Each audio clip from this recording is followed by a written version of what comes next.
Hi guys, I have previously done a short video showing how to do graphs of linear equations on GeoGebra, and now I just want to show you how you can do linear inequalities. So I'm at the GeoGebra site. I'm going to click on Start Graphing, which will bring up a coordinate grid for me. I'm going to go and check to make sure that I'm not labeling all things. See? Labeling new points only, so I'm going to change that to no new objects. So doing this is really similar to doing a linear equation. The only difference is that we're not necessarily going to use a solid line. We might be using a dotted line. So the first thing, let's actually add some text here. So I click on the geometry tools, and under media there's a text box. And I'm going to click where I want to put that text box. So let's say I want to do y is greater than x plus 1. Just want to have that on there so that we don't forget what we're doing, okay?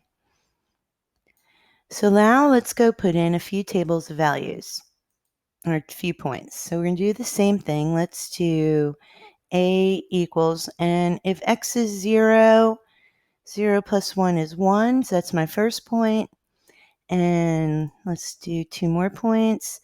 B equals, if x is 2, 2 plus 1 would be 3, right?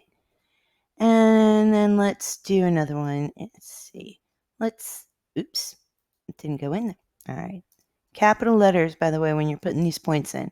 Let's do -2. So if x is -2 and I add 1, I get -1 for the y value. Perfect. So now I have my 3 points, and now I want to go in and put my line in. So we're going to do the same thing, scroll down to the lines and choose a line, not a line segment, and click on 2 of the points to make a line. Now, since this is an inequality, we need to make this line solid or dashed based on the inequality sign. And since we're using only a greater than, it's got to be a dashed line. So I'm going to click on the Move tool to select the line, and I'm going to go to the line menu and choose a dashed line. Pretty easy, huh? All right.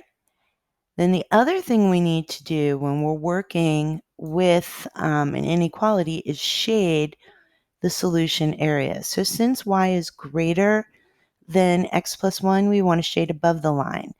And to do that, we need to kind of freehand in a shape. So see down at the bottom here, it says more. I'm going to click on that and scroll all the way down to pen.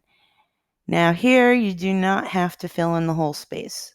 Just indicate in some way which section should be shaded.